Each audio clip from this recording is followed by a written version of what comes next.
বাংলাদেশে ঘূর্ণিঝড়, জলোচ্ছ্বাস, বন্যা, খরা ইত্যাদি প্রাকৃতিক দুর্যোগ প্রতি বছরই জীবন, সম্পদ ও পরিবেশের ব্যাপক ক্ষতি সাধন করে। ভৌগোলিক অবস্থান এসব দুর্যোগের অন্যতম কারণ। এবার নতুন করে দেখা দিয়েছে ভূমিকম্প আতঙ্ক। সম্প্রতি মাঝারি ধরনের কম্পন অনুভূত হলেও ২১ নভেম্বর ভয়াবহ ভূমিকম্প হয়েছে। বিজ্ঞানীরা বলছেন, ভবিষ্যতে বাংলাদেশে ৯ মাত্রার ভূমিকম্প আঘাত হানতে পারে। এজন্য এখনই প্রস্তুতি নিতে হবে। তাদের মতে, বাংলাদেশে সিলেট থেকে চট্টগ্রাম পর্যন্ত বিস্তৃত পার্বত্য এলাকায় শক্তিশালী ভূমিকম্প হওয়ার আশঙ্কা রয়েছে। বাংলাদেশের সঙ্গে ভারতের মণিপুর, মিজোরাম, মিয়ানমারের পার্বত্য এলাকাও ঝুঁকির মধ্যে রয়েছে।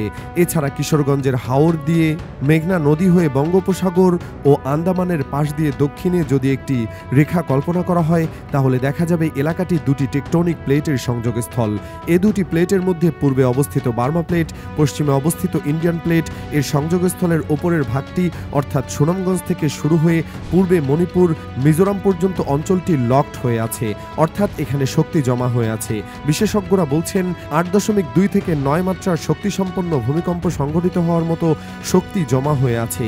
যে কোনো সময় এই শক্তি বের হয়ে আসতে পারে। এখন শুধু সময়ের অপেক্ষা। বাংলাদেশে এবছর প্রথম ভূকম্পন অনুভূত হয় গত ১৬ ফেব্রুয়ারি। ভারতের উত্তর পূর্বাঞ্চলীয় রাজ্য মেঘালয়ের পাশাপাশি কেঁপে ওঠে বাংলাদেশের উত্তর পূর্বাঞ্চলের সিলেট জেলাও। ৩.৯ মাত্রার ভূমিকম্পে জানমালের তেমন ক্ষতি হয়নি। গত ২৫ ফেব্রুয়ারি মিয়ানমারের মাঝারি মাত্রার জোড়া ভূমিকম্প আঘাত হানে। দেশটির আয়াবতী ও রাখাইন রাজ্যের পাশাপাশি বাংলাদেশের কক্সবাজারেও কম্পন অনুভূত হয়। বাংলাদেশ আবহাওয়া অধিদপ্তরের আবহাওয়াবিদ ডক্টর মোহাম্মদ কামাল মল্লিক বলেন, রাখাইন রাজ্যের ভূমিকম্পটির উৎপত্তিস্থল ছিল ঢাকার আগারগাঁও থেকে ৩৭৮ কিলোমিটার দক্ষিণ পশ্চিমে। রিক্টার স্কেলে এর মাত্রা ছিল ৪.১। চট্টগ্রামে গত ৩০ এপ্রিল ৪.৬ মাত্রার কম্পন অনুভূত হয়। চট্টগ্রাম আবহাওয়া কার্যালয়ের সহকারী আবহাওয়াবিদ মেঘনাথ তঞ্জাঙ্গ জানান, ভূমিকম্পের উৎপত্তিস্থল অক্ষাংশ ২২.৯৩ ডিগ্রি উত্তর, দ্রাঘিমা ৯৪.১৯ ডিগ্রি পূর্ব মিয়ানমারের মালাউকে। রাজধানীর ভূমিকম্প পর্যবেক্ষণ ও গবেষণা কেন্দ্র থেকে দক্ষিণ পূর্ব দিকে এর দূরত্ব ৪০০ কিলোমিটার।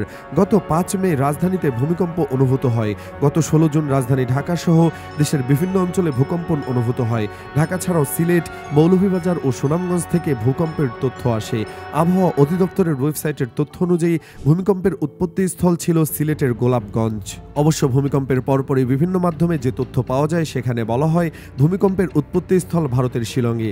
গত ১৪ আগস্ট সিলেটে ফের ৫.৫ মাত্রার ভূমিকম্প অনুভূত হয়। একই সঙ্গে ঢাকা সহ দেশের কয়েকটি জেলায়ও এটি অনুভূত হয়। ভূমিকম্প পর্যবেক্ষণ কেন্দ্র ও সিলেট আবহাওয়া অফিসের তথ্য মতে এর উৎপত্তিস্থল ছিল আসামের মেঘালয়। উৎপত্তিস্থলের গভীরতা ছিল ৩৫ কিলোমিটার।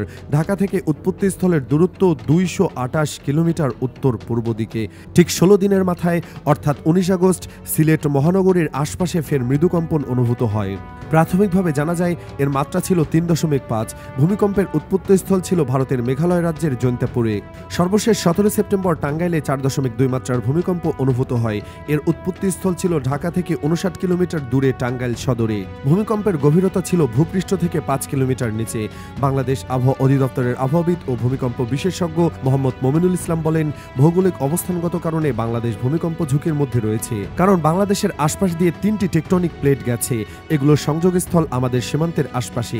যেমন আমাদের উত্তরে হিমালয় পড়েছে ইউরেশিয়ান প্লেটে, আমাদের অবস্থান ইন্দো অস্ট্রেলিয়ান প্লেটে, আর আমাদের পূর্বে হচ্ছে বার্মা মাইক্রোপ্লেট। এই ৩টি প্লেটই আমাদের কানেক্টেড এবং সক্রিয়। প্লেটগুলোর মুভমেন্ট আছে।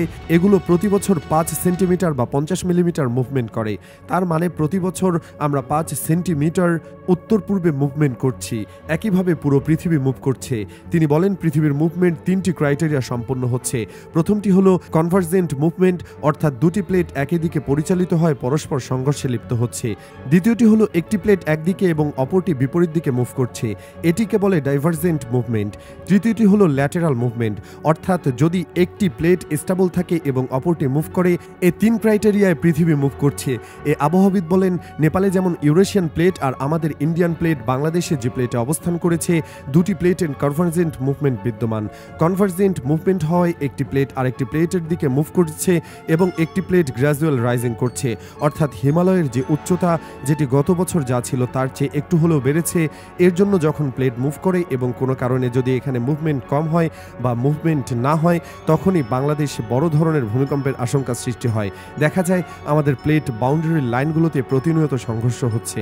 অনেক বিজ্ঞানী বলেন সংঘর্ষের ফলে যদি এনার্জি রিলিজ হয় তাহলে ভালো, আর যদি এনার্জি রিলিজ না হয়, যদি সেখানে প্লেট বাউন্ডারি থাকে তাহলে এটি ঝুঁকিপূর্ণ, কারণ পরে তখন সেখান থেকে বড় ধরনের এনার্জি রিলিজ হয়, তখন ভূমিকম্পের মাধ্যমে ব্যাপক ক্ষতি হতে পারে। আমাদের আশপাশে সক্রিয় 3টি প্লেটের কারণে বলতে পারি যে আমরা প্রবল ভূমিকম্প ঝুঁকির মধ্যে আছি, এটি নিশ্চিত। আবহাওয়া বিজ্ঞানী আব্দুল মান্নান বলেছেন, এখন পর্যন্ত ভূমিকম্পের প্রেডিকশন দেওয়ার মতো কোনো পদ্ধতি বা প্রক্রিয়া আবিষ্কার হয়নি, যেহেতু এটি পৃথিবীর ইন্টারনাল বিহেভিয়ার এবং ইন্টারনালি লেট মুভমেন্ট এনার্জি রিলিজের মাধ্যমে এক প্লেট থেকে অন্য প্লেটে এনার্জি বিনিময় হয় বা কোনো কারণে যখন শক্তি পরিবর্তন হয় তখন ভূমিকম্পের মতো ঘটনা ঘটে। পৃথিবীর অভ্যন্তর ভাগ কিন্তু ইউনিফর্মালি সৃষ্ট নয়, এখানে নন ইউনিফর্মালিটি আছে এবং সে কারণেই পৃথিবীর সব জায়গা সমানভাবে গঠিত হয় না। যেমন জাপানে প্রতিনিয়ত ভূমিকম্প হয়, কিন্তু বাংলাদেশ বা এমন অনেক অঞ্চল আছে যেখানে সেভাবে ভূমিকম্প হয় না। তিনি বলেন, অতীতে বাংলাদেশের পূর্ব ও উত্তর পূর্ব দিকে ব্যাপক ভূমিকম্প হয়েছে, তার মানে আমরা ভূমিকম্প এরিয়ার মধ্যেই আছি।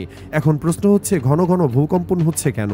যেহেতু এটি একটি ঝুঁকিপূর্ণ এলাকা, এখানে বছরের কোনো এক সময় অতীতেও ভূমিকম্পের প্রবণতা ছিল, এখনও অতীতের মতো ভূমিকম্প প্রবণতা রয়ে গেছে।